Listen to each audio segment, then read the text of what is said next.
그래서 제가 지금 생각해보면은 저희 동네에 일본 그 분들이 너무 무서운데요. konnichiwa, 한송이 데스. 오늘 주제는요, 일본 분들이 알면은 충격받는 칸과 일본의 관계에 대해서 오늘 썰을 풀어드리도록 하겠습니다. 제가 오늘 질문을 좀 작성을 해봤습니다. 먼저 북한 학교에서는 일본 괴담이라고 할 정도로 반일 감정에 대한 학습이 이루어진다고 하는데 주로 어떤 내용일까요? 여기에 대해서 이야기를 한번 해보도록 하겠습니다. 북한에는 이제 이런 이야기가 있어요. 조선 사람을 괴롭힌다라고 해서 그 김일성이가 어릴 때 조선 사람을 괴롭힌다라고 해서 일제강점 시기에 일제놈들을 때려부셨다. 그 교육 내용으로 해가지고 반일 감정을 이렇게 이제 조성시키면서 교육을 합니다. 근데 또 중학교 때 올라가면은 이제 또 다르게 배워줍니다. 아마 이런 이야기를 들으면은 일본 분들이 그게 무슨 말이야 라고 하면서 아마 좀 놀랄 수도 있을 거예요.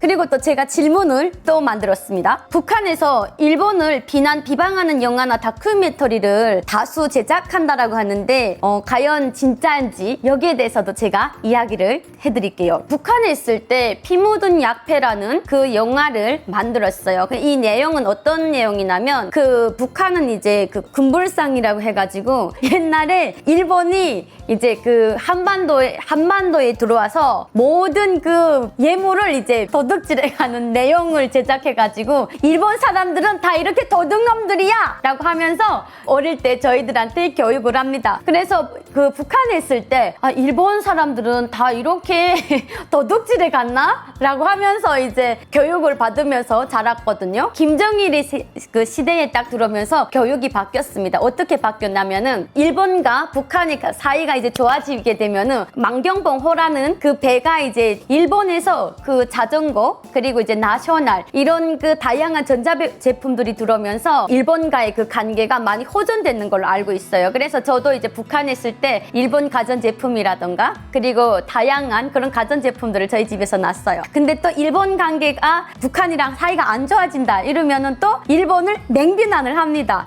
나쁜 놈들이다라고 하면서 일본뿐만 아니라 미국, 한국, 일본을 동시에 싸잡아서 욕합니다. 여러분 너무 웃기지 않나요? 맨날 이제 이런 주적 교육을 하거든요. 근데 북한에서는 일본보다는 미국, 한국 제일 싫어하는 나라 중에 하나가 바로 질이 안 좋은 물건은 바로 중국 물건이 제일 안 좋고요. 그리고 질이 제일 좋은 물건은 이제 대한민국이랑 일본 물건.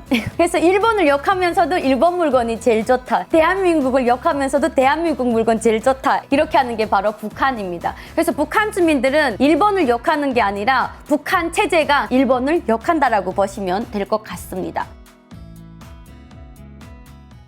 자, 그리고 또 하나 북한이 일본인 납치 사건이 이제 있었댔잖아요. 근데 그때 당시에 북한 주민들은 일본인 납치에 대해서 전혀 알 수가 없었어요. 그 첫 번째가 바로 북한 그 체제는 일본인 납치에 대해서 절대적으로 알려주지를 않아요. 왜냐면은 항상 김부자들을 우상화 교육을 하기 때문에 만약에 일본인들을 납치해서 북한으로 데리고 왔다라고 하면은 이때까지 했던 우상화 작업이 와르르 무너지거든요. 그렇기 때문에 절대적으로 알려주지 않습니다. 저는 대한민국에 와서 이제 만나러 갑니다라는 프로그램을 통해서 그리고 또 인터넷을 통해서 북한 그 김부자들이 일본인들을 납치를 했다. 그리고 현재까지도 한 450명 이상 되는 그 일본 분들을 납치를 했다라는 것을 알게 됐어요. 그때 정말 충격 먹었습니다. 그 이유가 뭐냐면은 1970년부터 1980년대까지 일본 사람들을 이제 납치를 해가지고 그 일본 분들이 신분을 도용해서 대한민국에다가 스파이를 이제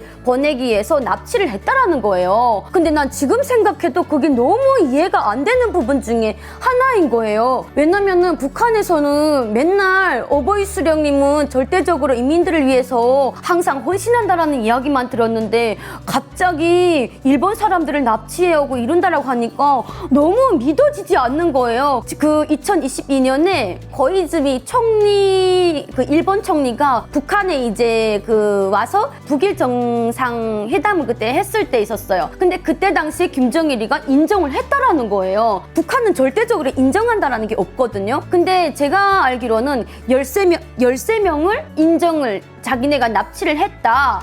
그리고 4명 정도는 자기네가 모른다라고 했대요. 그래서 그때 당시에 메구미 그 납치했던 그 어린 친구의 그 시신을 일본으로 보내줬는데 그때 DNA 그 감정 결과가 거짓으로 나왔대요. 그래가지고 그때 난리가 난 걸로 저는 알고 있었거든요. 대한민국에 와서 이것도 알게 된 거예요. 그래서 나는 이 말을 듣고서 어떻게 이럴 수가 있냐라고 하면서 지금 생각해도 너무 무서워. 21세기에 있을 수 없는 것들이거든요. 너무 무서운 것 같아요, 진짜. 이런 것들을, 이런 그 이야기들을 북한 주민들한테다가 말하잖아요. 그러면 북한 주민들이 설마 진짜 그랬겠냐라고 하면서 믿지 않는 사람들이 오히려 더 많습니다. 북한에서는 이런 소식통들을 북한 주민들한테 알려줄 수가 없거든요. 일단 첫 번째, 북한은 인터넷이 없어요. 그리고 북한 주민들 내부에서만 쓰는 인트라넷이라는 망이 있는데 그 인트라넷이라는 망은 북한 주민들을 위한 그 소식통이지 북한 외부로부터 들을 수 있는 소식통은 아니거든요. 북한 주민들은 절대적으로 인터넷에 접근을 할 수가 없기 때문에 외부로부터 들어오는 다양한 소식통은 절대적으로 들을 수가 없어요. 이제 외국으로 나가 있는 외교관들이라던가 그리고 또 외국에서 또 봉사활동하는 뭐 평양 그 식당 하시는 분들이라던가 이런 분들이 가끔씩 그런 소식통 정도는 알 수 있지만 그 외밖에 북한 주민들은 알 수가 없습니다. 제가 북한에 있을 때 들었던 이야기 중에 하나가 뭐 일본은 뭐 귀신이 많다. 그래서 뭐 일본 집들은 귀신들이 많아가지고 뭐 늘상 뭐 촛불을 뭐 어떻게 했는데 막 이런 이야기는 제가 잠깐 들었던 것 같아요. 이런 괴담 같은 거는 흘러흘러 들었던 적은 있는데 그 외밖에는 제가 들은 적이 없어요. 지금 들어도 정말 소름 돋는 건데 이거는 정말 있을 수 없는 거예요. 그래서 제가 지금 생각해보면은 저희 동네에 이제 일본 그 분들이 와서 이제 그 정착을 해서 사시는 분들이 있었는데 그분들은 우리 동네에서도 북한 말을 그렇게 유창하게 잘하지는 않으셨던 것 같아요. 그래서 그분들 같은 경우에는 이제 항상 보위원들이 그 집을 항상 감시를 했어요. 근데 그분들 같은 경우에는 이제 아들이 의사였어요. 내과 의사였고 근데 항상 저희 동네에서 인민반장이라고 해가지고 그 인민반장이 항상 그 집을 계속 주위에 감시를 했고 그리고 그 집에서 무슨 밥을 먹는지 그리고 어떤 말을 하는지 이런 거를 항상 자기 아들이라든가 딸이라든가 보내가지고 감시를 하는 걸로 저는 알고 있었어요. 그래서 거의원들이고 인민반장은 왜 저렇게 감시를 하나 했는데 저희 부모님이 그러셨어요. 일본에서 와서 그런다고. 제가 봤을 때는 그분들이 납치당해서 저희 동네 와서 깊숙한 시골에서 저렇게 살지 않았나라고 저는 한번 예상을 해봤는데 너무 무서운데요? 기가 막힌데?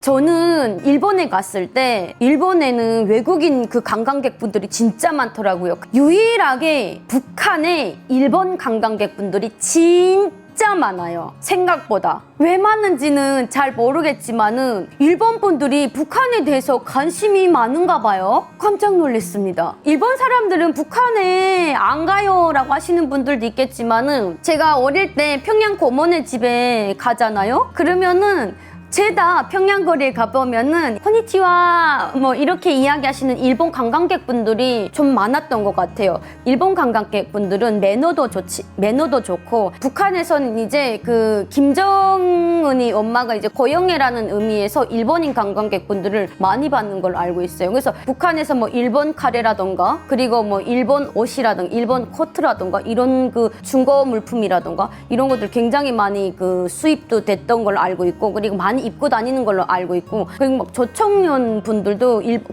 평양 내에서 많이 사는 걸로도 저는 알고 있습니다. 너무 신기하지 않나요? 신기했던 게 북한에서는 절대적으로 알 수가 없는 일본과 북한 관계를 인터넷만 들어가면 다 알 수가 있어서 그런 내용들이 너무 좋았고 그리고 또 내가 김부자들에 대한 은밀한 사생활이라던가 이런 것들을 북한에서는 이제 소문으로 듣는다던가 저희 그 친척 중에 가족들이 이제 평양에 있는 분들도 많아요. 그래서 그런데 잠시 갔다가 오면은 거기서 이제 이렇게 잠깐 듣는 이야기 중에 하나가 있거든요. 그래서 그런 이야기를 들으면 너무 신세계다 이러는데 대한민국에 오면은 또 좀 다른 이야기들이 막 또 돌아다니거든요. 그래서 너무 다른데? 이런 이야기들도 있고 그래서 그런 것들이 너무 저는 여러분들한테 제가 북한에서 듣고 달았던 이야기들 김부자들에 대한 은밀한 사생활 직접 보지는 못했지만은 제가 또 북한에서 들었던 이야기들을 이야기들을 자세하게 여러분들한테 알려줄 수 있을 것 같습니다. 오늘 이야기는 간단하지만 아주 임팩트 있게 여러분들한테 잘 전달했는지는 모르겠지만